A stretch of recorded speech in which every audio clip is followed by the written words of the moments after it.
Good evening. Welcome in to Mizzou Arena and the Bruning Law Firm Missouri basketball postgame show here on PowerMizzou.com. I'm Gabe DeArmond. Drew King going to be joining me in just a minute after an 83-60 Missouri win over Minnesota that was never in doubt. As I hope you guys know by now, but just in case you don't, going to remind you that our post-game shows all basketball season long going to be brought to you by our friends at the Bruning Law Firm, which is Missouri's fastest growing personal injury law firm for a reason. More than 1,200 five-star reviews. They've earned trust across the state of Missouri. Can also help you out if you are in Illinois and Kansas. I'm sure they have trust in those states as well. The founders, AJ and Ryan Bruning, two Mizzou grads, two longtime supporters of Mizzou athletics and of PowerMizzou.com. If you have the need for an injury attorney, please reach the Bruning Law Firm for a free consultation at 573-400-2796. Once again, 573-400-2796. We're going to get to your guys' comments. We've got about 15 voicemails. We're going to get to those. But first, hey, man, Drew King's the star of the show. We just want to know, Drew, what'd you think, man? I'm the star? You're the one that's setting up the whole thing. I'm just the host. The people come for you. Everybody's here for you, man. Okay. Well, what was interesting about this game to me was, unlike the past couple of games, defense wasn't too much of an issue in this one. I thought Mizzou actually played pretty well defensively. Even when Minnesota had that early lead, a lot of it was because they kept grabbing offensive rebounds and getting second chance points off of that. So I thought that Mizzou held them to 30 points in the first and the second half. There wasn't much that changed there. What this game also stood out to me in this game is you forget sometimes that a Dennis Gates team can really pour it on in spurts. This game was a reminder of that. I've never seen an 8-point possession before. And this is going to be another team that I think can be elite offensively. The 3-point shooting really hasn't been an issue so far this season. And if Mark Mitchell is going to keep playing at this level where he decides I'm the best player on the court and nobody can guard me, that's going to lead Mizzou to a lot of wins this year. So those were my main takeaways. Yeah, I was looking up with about 10 minutes to go. I was looking up the fewest points Missouri had scored in a win because it was 53-47, and I thought they're probably not getting to 70. And then all of a sudden it was 11 points in 57 seconds, and the game was immediately over. I mean, that was it. Nico Medved just said, hey, it got away from us there. Want to get to Scott Fitz's super chat before we do anything else. Is this about Mizzou being good or Minnesota being bad? Well, and a similar question is Mizzou getting off to a slow start in the first half every game, or are they just a second half team? And I think for both questions, it can be both. I think that Minnesota isn't necessarily bad. I think they've got some decent players. They're a little bit banged up right now, but and they did hang around for as long as they could. But Mizzou, when they play with urgency, we've seen them flat out dominate every other team they've played so far. And so we came into this knowing we still have a lot to learn about this team, but I do think we learned a lot tonight. I would say, I don't know if this is about Mizzou being good. It's about Mizzou being significantly better than Minnesota, I think. Does that mean they're good? What's that mean in SEC play? I don't know. We'll see. But I didn't think the defense was very good to start. The rebounding was horrid to start. But a couple things that kind of lead to, Minnesota was 5 for 23 from three. They weren't all guarded, man. There were some open shots that they just missed. Yeah. They were 9 for 17 from the line. And then the big stat, I thought, Missouri had 3 offensive rebounds. Minnesota had 14, and Missouri won second chance points.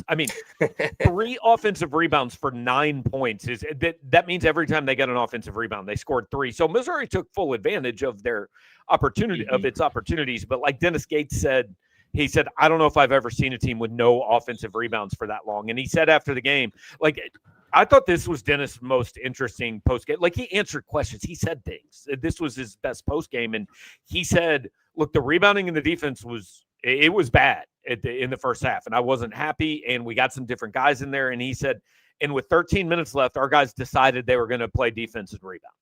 And like, that sounds too simplistic, but defense and rebounding are effort things. And the effort just went up in the last 15 minutes. But that's been the case in like each of the past 3 games, right? Is SEMO, right?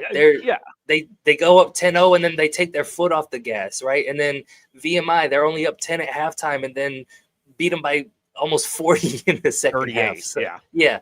So, and then this game again, like, they just flipped the switch, and we got to ask at some point, because we didn't tonight, like, why the switch isn't getting flipped sooner. But when it's on, we've seen Mizzou be a team that, like, I think we all thought they were capable of being coming into the season, right? And if they can be that team for a full 40 minutes, that's where the ceiling is going to get raised for this year, beyond just being a first weekend team in the March Madness tournament. And we saw him be that team for 40 minutes once last year. Like, 40 minutes is tough, but be that team for 30. Kyler says, feels like the second we go down a couple buckets, the fan base loses their mind. Adjustments were good. They'll improve. And like, that's sports, man. Everything we are. Like, I always say this, what message boards on social media have done is sports fans have not changed. Like, we've always lost our minds on every play. It's just now we have a place to broadcast it somewhere, so now everybody knows. But like, I do think it's a good point for all the Dennis Gates can't coach stuff. Like, his team's gotten better coming out of halftime this season. Like, he has some idea what he's doing. Yeah, it was a significantly less dramatic 20-point run in the second half this time against Minnesota than it was the last time against Minnesota. But I would bet you the message boards look pretty similar between the 2 games. Right. For sure. And I want to say this. The biggest difference in this game, and like, Drew, that this is not a thing I expected to say at really probably any point. Jacob Cruz was the best player on the floor for Missouri. Like, he made the difference in that game. And I think he is a significantly different player. Like, I think he came in last year feeling the pressure of, I'm a transfer and I'm coming from kind of a small place. I've got to show I belong. And every time I get on the floor, man, I don't know how long I'm going to be out there. So I got to do something to make an impact fast. And he just start jacking shots. He scored 14 points on 6 shots tonight and had a team high 8 rebounds. Well, I think 14 points on 8 shots. 14 points on 8 shots. Okay. Yeah. But I think without question, the best game Jacob Cruz has played at Missouri. No, without question. I actually tweeted that out. Like, this was the best game for him as a Tiger. And it wasn't just the shot making, Gabe, it was also the rebounds. I feel like that's where he really started to make his presence felt. He had like 3 rebounds in a row in the first half. And that started to give Missouri some momentum back, was they were finally able to hold Minnesota off of the boards. And he just kept going from there. He finished with 8 on the night, all on the defensive side. And to me, I told you this during the game, this was the version of Jacob Cruz I think they thought they were getting last season, right? Because that's the kind of guy he was at UT Martin. And so now, like you mentioned, he's a whole lot more comfortable. He knows what to expect. By the way, like you mentioned all the on the court stuff, off the court, like he had a wife and a kid, like a brand new baby just before the season. So like it was a huge adjustment for him. And so far this year, it's been a lot better. He's talked about like how much more freely his mind is and how much more comfortable he is in the system. So it was, I agree with you, the best performance for him at Missouri. And if he can keep playing like that, like he's going to be one of the first guys off the bench every night. Yeah. And his minutes are now coming at the expense of Javon Porter. And like, look, man, it was the move that needed to be made. And credit to Dennis Gates for making it, not only pretty early in the first half, but like he didn't just automatically go back to his starting five in the second half. He put Jacob Cruz out there to start the second half. Cruz hit a three. I mean, you know, if one guy's playing more than you think, one guy's got to be playing less. And there may be a Javon Porter night this season, but we have not seen it yet. Yeah, those have to be Cruz minutes for now. Like, I know everybody has been talking about why isn't Jaden Stone in the starting lineup. I don't think that's the change that needs to be made. I think that you need to bring Javon Porter off the bench because right now he's struggling to find where he belongs. Which will happen if and when Trent Pierce comes back. Right. Right? Correct. I think so, if and when. But you're right.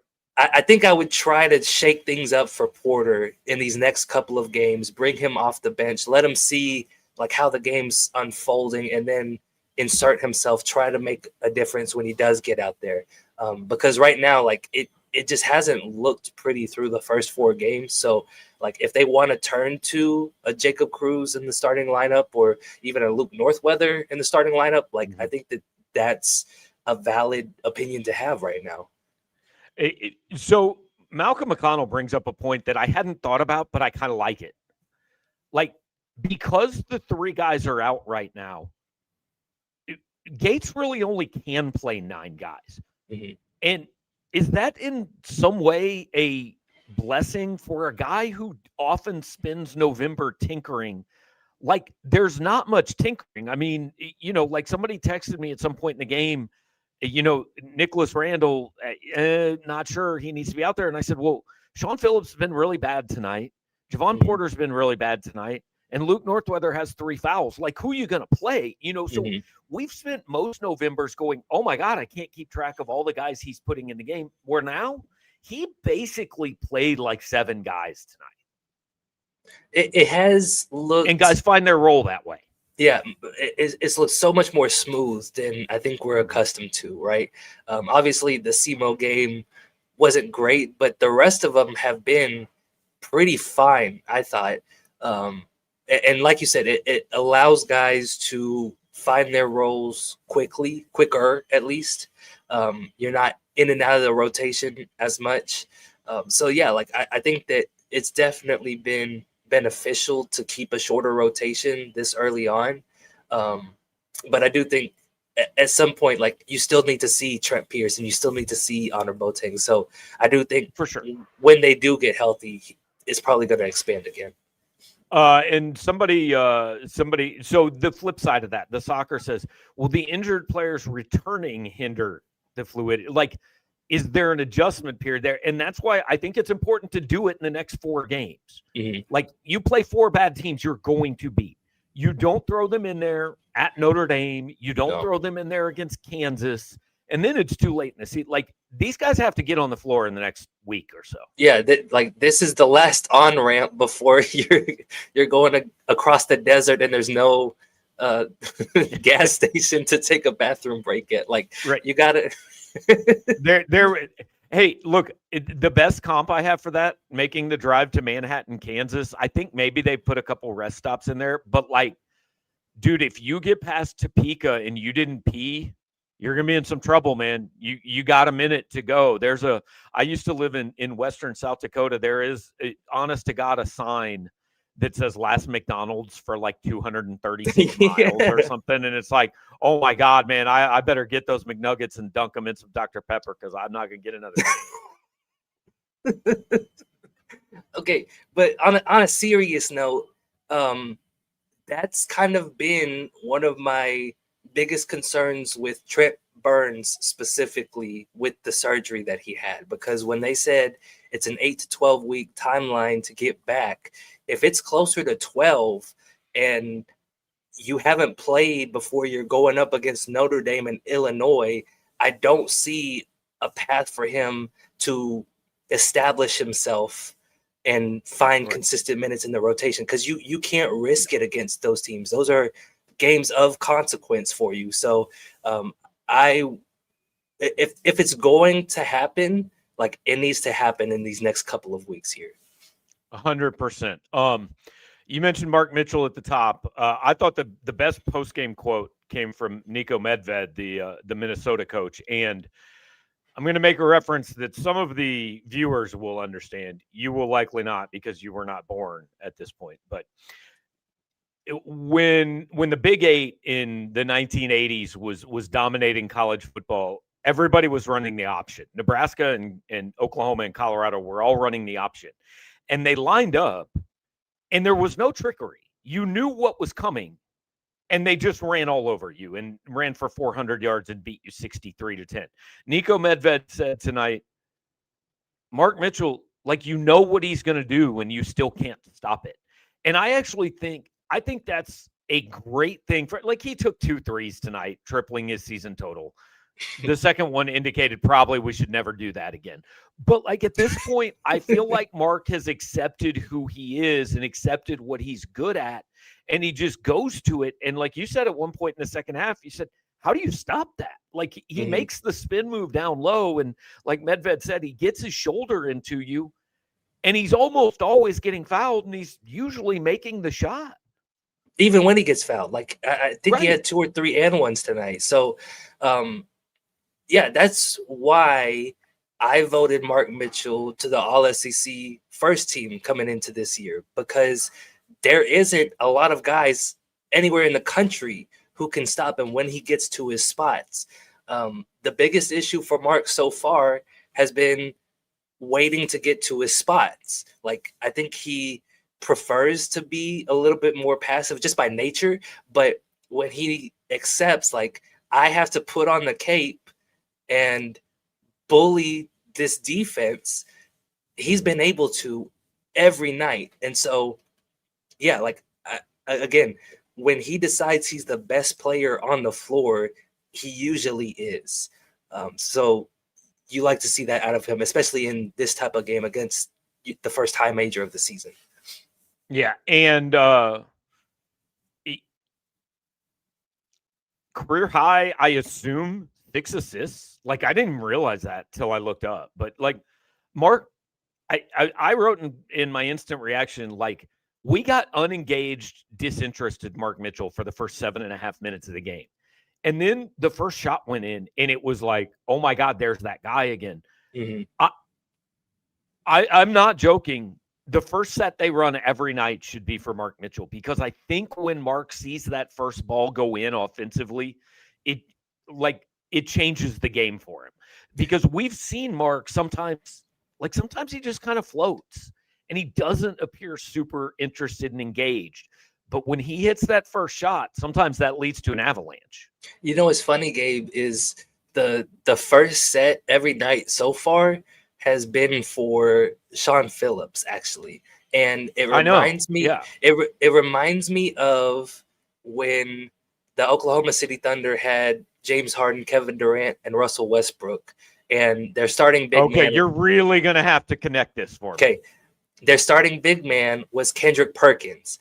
And every game, their first set would be for Kendrick Perkins, because he wasn't going to touch the ball again for the rest of the night. And they were going to ask him to guard the other team's biggest player and grab all of the rebounds, right? So it was just like a reward, a little reward. And I think that's kind of similar to what they're doing for Sean Phillips. Sean Phillips is obviously touching the ball a lot more, but it's just a little thank you at the beginning of the game for doing all of the dirty work for us. And it wasn't a great night for Sean tonight. And I mentioned, like, coming in, he's going to have matchups where he struggles. This was one of them.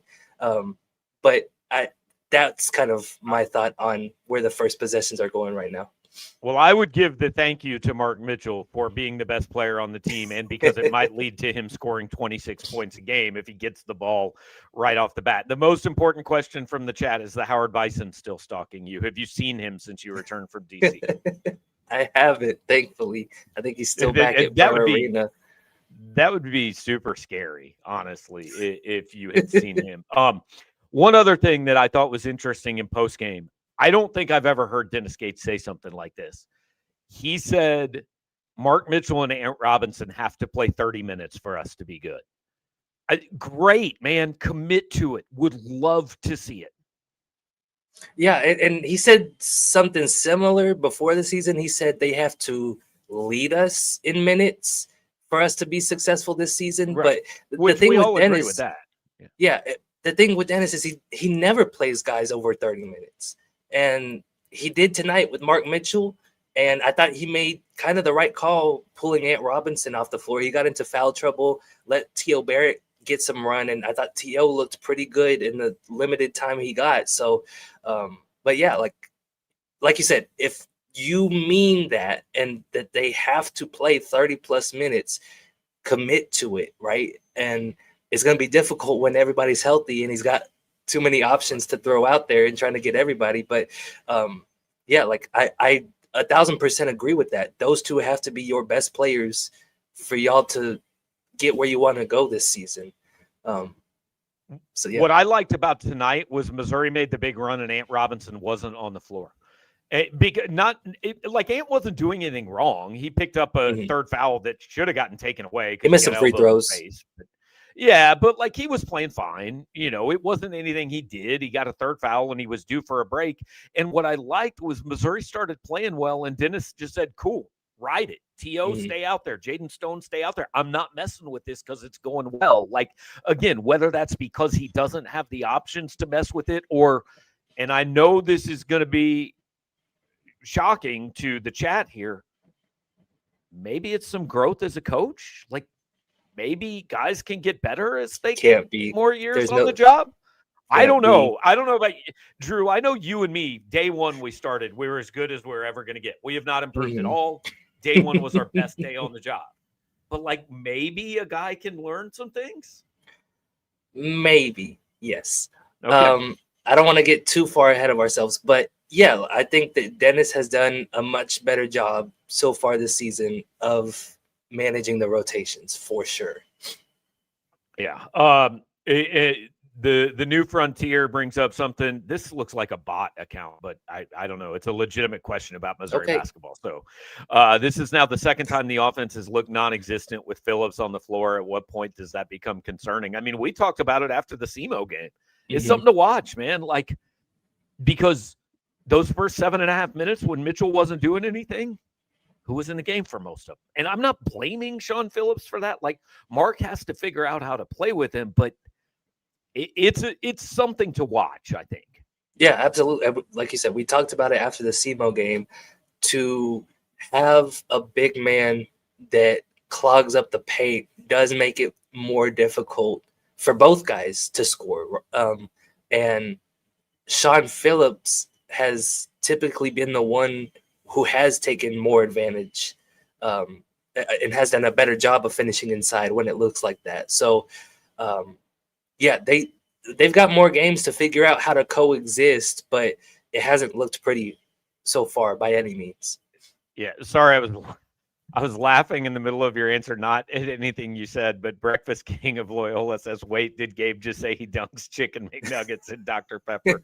This goes back to Drew's trip to Washington, D.C. when his DoorDash driver crashed and his chicken McNuggets showed up in Dr. Pepper. Go read Drew's travel blog from last week. You'll explain it. But no, that is not something that I make a habit of. Drew needs to eat Dr. Pepper nugs after every road game now. Y'all thought I ate them? You didn't eat any of them? No. Okay. They were dripping. They were soggy. You never know, man. All right. So do you? Back to basketball. You go ahead. What? I said, do you never know? Well, chat. Chat. Look, we just if there is anybody out there that dips their nuggets in Dr. Pepper and then eats them, we want to know. Call into the voicemail line right now. We'll get you on the air. Look, I've been hungry enough before that I promise I would have eaten nuggets dipped in Dr. Pepper. There's been times you're down pretty bad, Drew. I don't know. It's Samuel Phelps wants the Nuggets story. I mean, we just kind of told it. Give us the quick version and we could go to the voicemail. Yeah, so I guess the more detailed version would be, it was after the Howard game. I haven't eaten dinner yet. It's after 10 p.m. The hotel was offering free delivery on Grubhub, but the only place open was McDonald's. So I order McNuggets, fries, and a Dr. Pepper. I go outside The courier pulls up on a bicycle. He hands me the bag and goes, "You're going to want to check that." I look inside. I see fries, McNuggets, drink. I said, "We're good." He's like, "No, I ate pavement back there. You're going to want to check that." So I turn on the flashlight on my phone, and there is a puddle of Dr. Pepper in the bottom of the bag. I say, "All right, man, thanks." Go inside, toss the bag out. The nuggets are literally like dripping. They are so soggy. It's like cereal after it sits in milk for too long. Like that was the consistency of the nuggets. They were no longer crispy. Ruined my night in DC. The best I went to part bed hungry. The best part is that Samuel Phelps already knew this story. He just wanted to hear it again. So I had a bag all of right. pretzels for dinner. So hey, we got a bunch of voicemails lined up. I'm going to get to them in just a minute, but I do want to remind you guys that all these post-game shows, the information is running across the bottom of the screen, logos up in the corner of the screen. But if you're listening on the podcast, all the post-game shows this year brought to you by our friends at the Bruning Law Firm, fastest growing injury firm in the state of Missouri, run by a couple of brothers, the Brunings, big-time Missouri fans, longtime supporters of Power Mizzou. If you ever get in a situation where you have been injured, you need to get back to work, you need to get back to your life, give them a call, 573-400-2796 for a free consultation. Once again, 573-400-2796. All right, Drew, are we prepared for the voicemails here? What do we expect? Yeah, well, I am, but I just wanted to get to David Chester's comment that says, "Well, sorry, Your Highness, you're too good for Dr. Pepper Nugs." There you go. David Chester, Park Hill High School class of 1994. Shout out, Dave Chester. By the way, good to see you in here, man. If you haven't left a voicemail yet, please remember we need how much you make in a year and what car you drive to lead things off. So let's get to them. That's right. For future games, that is Drew's basketball season rule. Salary, what kind of car you drive. Let's see if anybody followed directions. Gabe, Drew, this is Ron. I'm playing by the rules. $90,000 Toyota RAV4. I am calling in at the under 4 timeout, maybe a little bit prematurely, but it looks like we found our rhythm in the second half. This is what Dennis Gates' team is supposed to look like. Happy we attacked the boards a little bit more in the second half. That first half was dreadful to watch. I don't know how they had the lead at the half, but I don't think Minnesota's any good. I'm happy to see that they're taking it to him in the second half. Really good minutes from Jacob Cruz. I've been on this dude since he's been here. I think he's been everybody's whipping boy. Maybe he could find himself a nice role coming off the bench.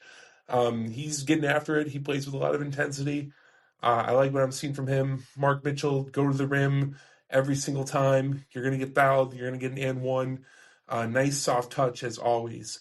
And he should be barred from shooting a three from here on out. We need to figure out what the hell is going on with these injury reports, man. We need these extra bodies in, and I don't know if we're going to see Pierce and Boateng, and I'm not even going to count Trent Burns in this, but we need those guys back. Hopefully Dennis will update us. Gabe? Don't hold your breath. I feel like, first of all, Ron followed the rules. Excellent start. There's nothing really that I would disagree with there. I feel like the voicemail always starts off pretty sane and then goes downhill. Like it's going to get worse from there. There's only one direction to go. I would say this. I think they should give Mark Mitchell the Josh Gray rule. Like once you get, I think Gray's thing was 10 rebounds. Once you get to 10 rebounds, you should shoot a three. I don't know if that has to be it for Mark, but like once you make 7 free throws, you get a three. Or whatever the number might be that's good for Dennis. He was 6 of 8 tonight, so he should not have earned any threes.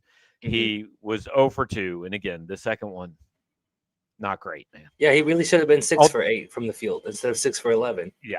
The guy who did the halftime contest where you do the layup, the free throw, and then the three, he shot more air balls from 3 tonight than Mark Mitchell, though. So Mark's got that going for him. I mean, congrats. Is that a flex? He should, right? He should. One thing about Jacob Cruz that I didn't think we spoke on enough, I thought he obviously got burned a couple of times defensively. He didn't kill them tonight defensively. And that's really all you're asking for from him when he's hitting threes and he's grabbing rebounds. So, again, credit to Jacob Cruz for his game tonight. Somebody did put in the chat the Cruz counter to 100. We're 91 away now, so we're making progress. Okay. Hey, Gabe. Hey, Drew. $50,000 a year, and I don't get off on Summers. Hey, so pretty good game. We're up by 23 with about 4 minutes left, so pretty good to say that that's all good and over, although I'll knock on wood. Couple positives. T.O. Barrett looked great, really strong and confident coming into his second season. I think it's his second season now. So it's going to be great if he continues that, especially if Ant Robinson continues to get in foul trouble, which he seems to be consistent in getting in foul trouble. So if that is to be the case, good to know T.O. Barrett is looking a lot better and serviceable. Luke Norther surprised that he is turning out to be a lot better than I thought. Some of the stuff that he does well, it might not even show up on the stat sheet, but glad to have him as a potential seventh man, whatever he is in the lineup. Probably farther down that line now I'm thinking about it, but scratch that. If I had to nitpick any negatives after winning a 20-plus point game, rebounding, it seemed like we got out-rebounded in the first half quite a bit, even though we had a significant amount of athletic and size advantage. Just a little bit of a nitpick thing. I feel like under Dennis, a lot of people rely on athletic ability to get rebounds instead of, boxing out, that kind of thing. But again, nitpicking. And the other thing is we made a lot of difficult shots tonight. Mark Mitchell looked great. Can this team still win if we don't put in those difficult shots? And then how do we survive? So, all right, thanks, guys. You know what I like, that not only are they following the rules, but like they're clearly being honest. These are not like made up weird. Like nobody's calling in going, 972,000. Right. Nobody's saying Lamborghini Hellcat. Right. Is right. I'm gonna have 4. I'm waiting. I'm waiting for the first call. That's like $8.50 an hour Hummer. All right, let's go to the next one. Hey Gabe, I just want to say, great performance from Jacob Cruz tonight. Looks hot from 3. Rebounded well in the second half. Defense was way better than it was in the first half for sure. And as soon as that run began going in the second half, we just looked lights out from there. I think. Agreed. Yeah, tough to argue with. Let's Justin see what from else Jeff there City, is. $73,000 a year. Annual raise just kicked in. Once was told by a girl that I wasn't the smallest man she's ever been with. So I've been right about North Weather. Can we admit it? And I don't think it's Phillips' fault. Phillips is probably the more athletic big, but this jumbo lineup has to go. Phillips has no idea where to be played, and the offense, it can't feed into Phillips at the post. He's not talented enough. He looks awkward. I can see him playing at the dunker, but him trying to get into the post a la Mitchell is ridiculous. Porter, kind of get him off the team. I guess he's kind of been set up again. This jumbo lineup is terrible. It's the worst lineup, and that's our starting lineup. Like, what are we doing? They can't rebound. They can't play defense. And Jacob Cruz is God. And I've been saying. But MIZ. All right. Well, first of all, I was going to say, I could have sworn that last show Jacob called in and he made $70,000 here. So good for him, man. $3,000 raise since our last show. But do you think we see a different starting lineup on Tuesday? Oh, I thought you were going to talk about the second part of his beginning. What was the question? No. I'm sorry. Do you think we see a different starting lineup on Tuesday? Like, do you think that's when Gates makes a change? Yes. I mean, I think you have enough evidence at this point that starting lineup isn't that effective. So yeah, I would look to shake things up. So what is the change? Assuming Trent Pierce does not come back on Tuesday and just immediately go into the starting lineup, which I don't think he would. I mean, I think it's Cruz. I think he gives you the floor spacing. I think based on tonight, he'll give you an edge rebounding, which I think is Cruz for Porter. Yeah, Cruz for Porter, because for as much size as that jumbo lineup has, like it makes no difference on the boards, or it hasn't yet at No, least. they got killed. Yeah, so that's the move I would make, is to go Cruz, give them a true wing, give Mark Mitchell his spot at the 4 back, let him be at his more natural spot.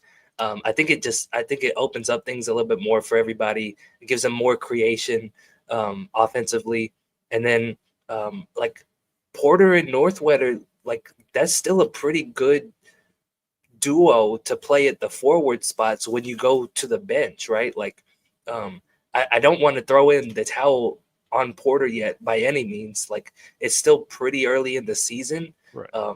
But I do think you got to change things up and try to find a different kind of role for him. And shout out the whichever caller it was that brought up T.O. Barrett. Like, T.O. Barrett last year, he got in the lane anytime he wanted. The problem was it didn't matter because he could not finish in there. He's finished a few times this year, and that makes all the – like, he doesn't have to do it every time. He just has to prove he can do it sometimes. Yeah, I turned to you during that first half when the offense was really stagnant, and I said, like, at least he's forcing the issue. It's not pretty when he gets in there, but he's getting into the teeth of the defense, which Ant Robinson wasn't really doing that early on. Sebastian Mack did it a little bit. So, you want to keep seeing that from T.O. I thought he was good tonight as well. It's plus 17 or plus 12 in 17 minutes. You'll take that from him. Yeah, for sure. Gabe, 2 things. What players do you think would make the best lineup for Mizzou currently? And secondly, does Anthony Robinson want to be the guy or not? Thanks, Gabe. I wrote an instant reaction.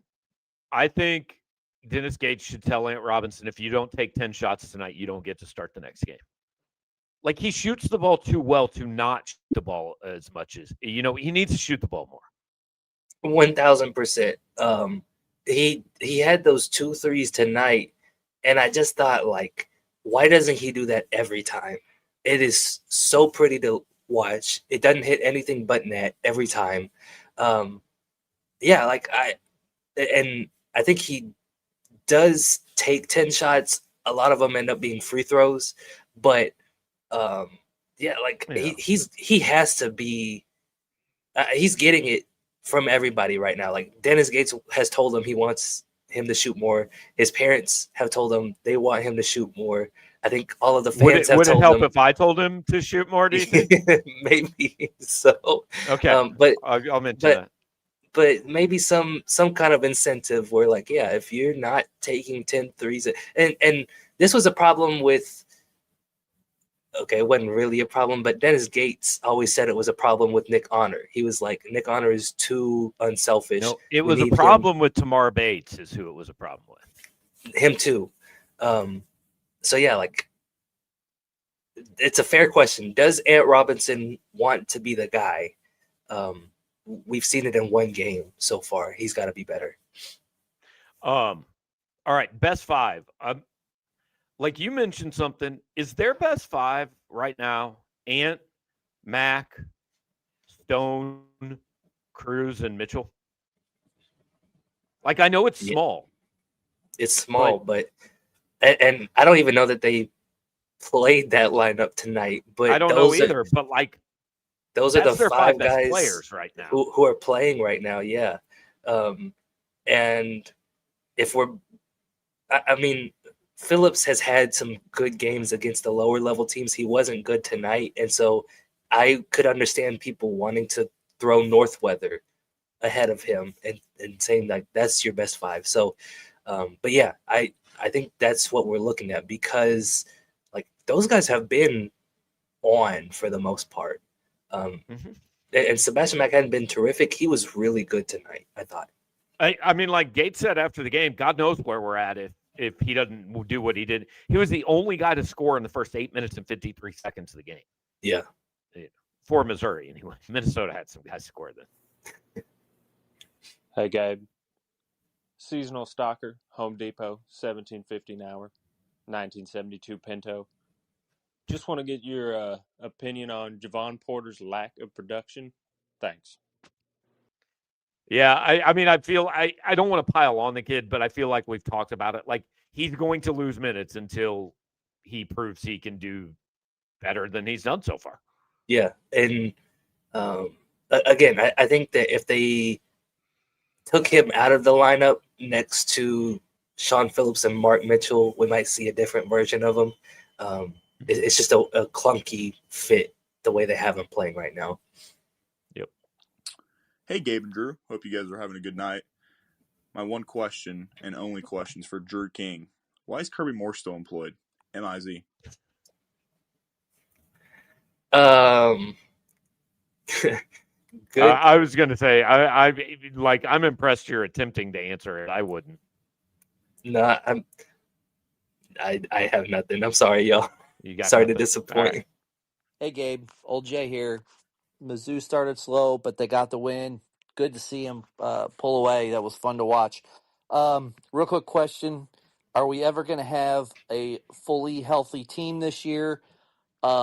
Is Trent Burns just like the guy that collects a salary on a roster just so the team meets the salary floor? And what is more likely to happen? A honest injury report from Dennis Gates or you doing a show shirtless? Got to know for the crowd. Oh no, the injury report is much more likely to happen.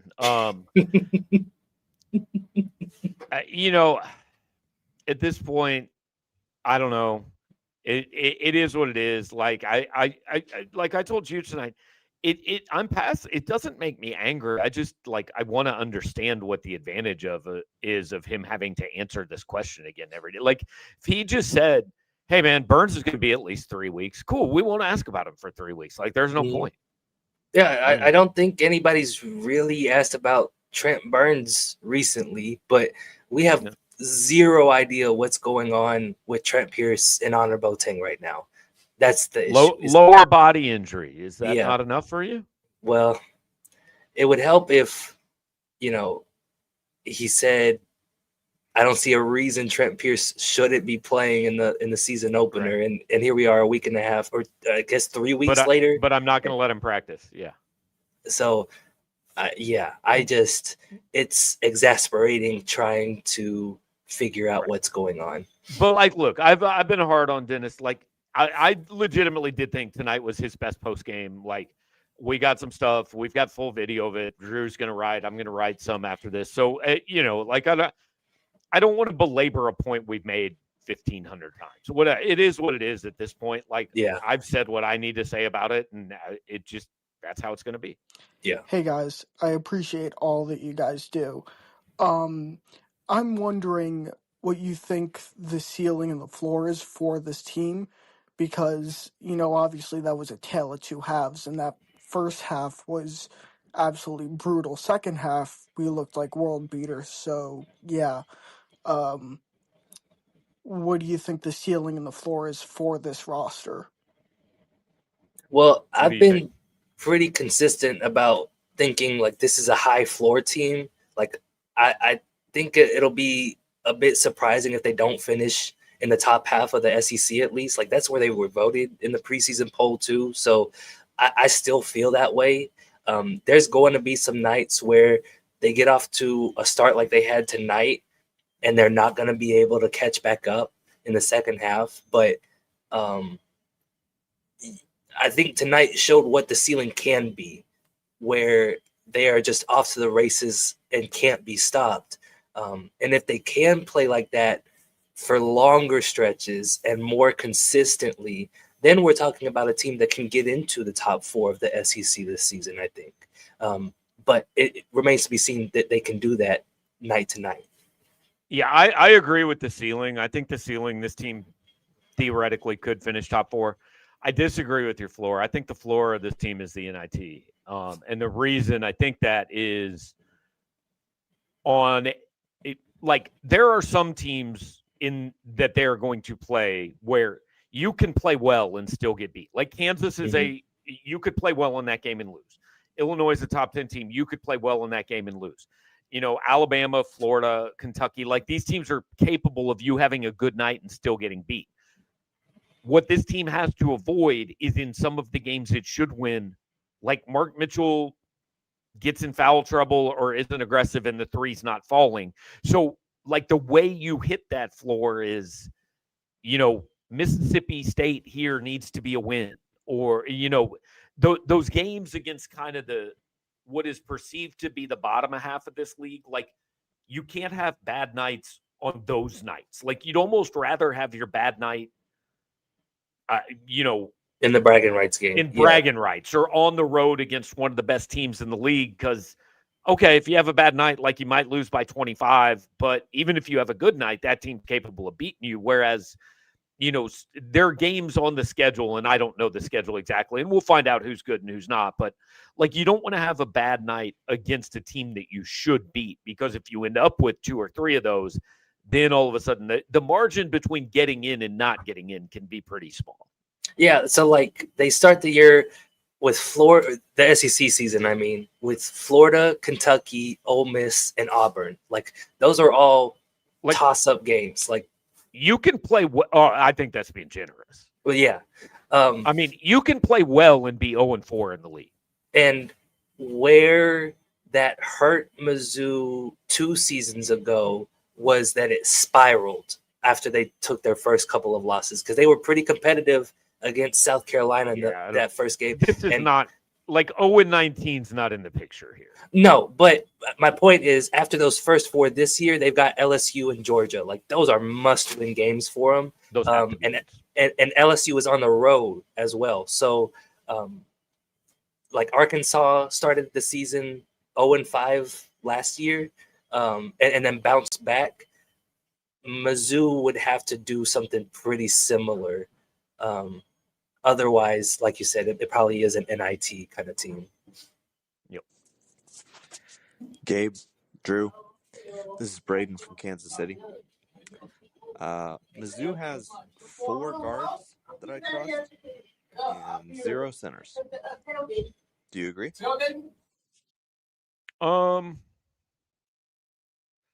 Maybe 0 starting centers. Yeah, no, listen, Sean Phillips has 2 double-doubles in 3 games. Mizzou has never had a guy like that.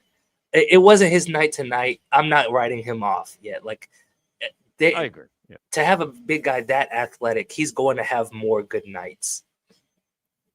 Yeah, that's fair. Gabe, Schiff, how we doing? How about that, Jacob Cruz? Pew! I think that dude had some gummies before he hit the voicemail line. Hey, Gabe. Hey, Drew. My annual salary is about $2,000, and I drive a Ford Fusion. We played a pretty good game tonight. I thought a lot of things good. Still stuff to get better at. Just the one thing this school needs to do is get rid of Kirby Moore. Why is he still? All right, $2,000. I hope he's a student. No offense, man, but hopefully that seems Drew, tough to live on. I drive a silver Ram truck, and if you want to find it, it can commonly be found at mental health centers around Missouri, because Dennis Gates and Kirby Moore are still employed. MIZ. It feels like a bunch of people got together and decided to call in about Kirby Moore. Just had sex. Okay. We're getting Gabe, worse. Drew, I told you we John were from going to get Kansas worse. City here. A 23-point win against a Power 4 team is nothing to sneeze at. Yeah, the offense looked terrible at some point in time, but you know what? They won the game. Also, Jacob Cruz is in the middle of his Dennis Gates transfer portal guy year 2 bump. Last thought, would love your guys' input on this. It looks like Gates was trying to trust Ant at the end of the first half. Ant picked up his second foul with 1:05 left. Gates didn't pull him out until there were 3 seconds left in the first half. It looks like he wants to trust Ant more and get him a little more experience playing through those situations. Well, yeah. so Drew, you had a 2-foul stat. Yes. So on KenPom, you can look up how often coaches will keep their players in after they pick up their second foul. And right now, Mizzou actually ranks 32nd in the country at 55.1%. So that is a pretty steep increase for Dennis Gates, I believe. And it has been believe what your eyes are telling you, I guess, because that's actually been the case this season. Is he is letting guys play through with their second foul this season. Yeah. So, yeah, I mean, I feel like everybody has kind of hit the same points here. Jacob Cruz is entering the Mizzou Hall of Fame shortly. Missouri only needs to be good for about 12 minutes to win games, and that's the recipe, man. I guess so. Yeah, I think that this was this game was mostly just about figuring out where the team is, and there's obviously a lot more to work on, but to win as big as they did tonight, I think will build a lot of confidence for them going into some of the bigger games this year. And I think huge because of the way the schedule sets up. Like, we're not going to do another post-game show for 3 weeks because there's not they're going to win their next 4 games. Now, they may not all be 40. They may struggle at times. Dennis Gates might get fired a few more times on the message board during those games. But, they're going to be 8-0 going to South Bend on December 2nd. So this was really the one. You had your little struggle against SEMO, but you got through it. And this was the one where it was like, hey, if you don't play well, you could get beat, right? I mean, at halftime, this was a losable basketball game. They rescued it. They got the win. There's some things to take from it, but they should go to Notre Dame on December 2nd at 8-0, and then let's see where it goes from there. Yeah. I also thought, because I told you coming in, there were a lot of similarities between Minnesota and Drake last season. And this is the game I thought that they were going to have against Drake last year. So whether that's, like we said, growth as a coach out of Dennis Gates, or whether it was just a way better night from Mark Mitchell, that was an improvement for them by multiple stretches. Yeah, boy, I didn't think we were going to end on talking about Drake again, but Sorry. Here we are, man. Sorry to bring it up. Blame Drew. All his fault for leaving you guys feeling bad at the end. My bad. I was trying to leave it on a positive note. I said they did better. It's growth. Yeah, feel good about 4-0. Mark Mitchell played well. Jacob Cruz. I just came out with a mock draft. Jacob Cruz, the number 4 overall pick in next year's NBA draft. Yeah. So it's Darren Peterson, Boozer, Dybonta, and then Cruz. That sounds right to me. Yeah. I think. Yeah. I mean, yeah. All right. I mean, I'm going to go Peterson too. My mock draft is not going to have a KU guy number 1 overall. I gotcha. Yeah. Well, maybe Cruz and Michael Porter Jr. will be teammates then at the Nets. Yeah. I don't have anything to say about that. Okay. All right. Let's appreciate you guys hanging out. We're going to have post-game video posted shortly. Drew's got stuff coming from tonight. I've got a story on Missouri's recruiting class, 2/3 of which Sunday. Jason Crow Jr. tomorrow at 9:30. Had some comments from Dennis Gates on that. So we'll get all that up afterwards. Appreciate you guys hanging out here.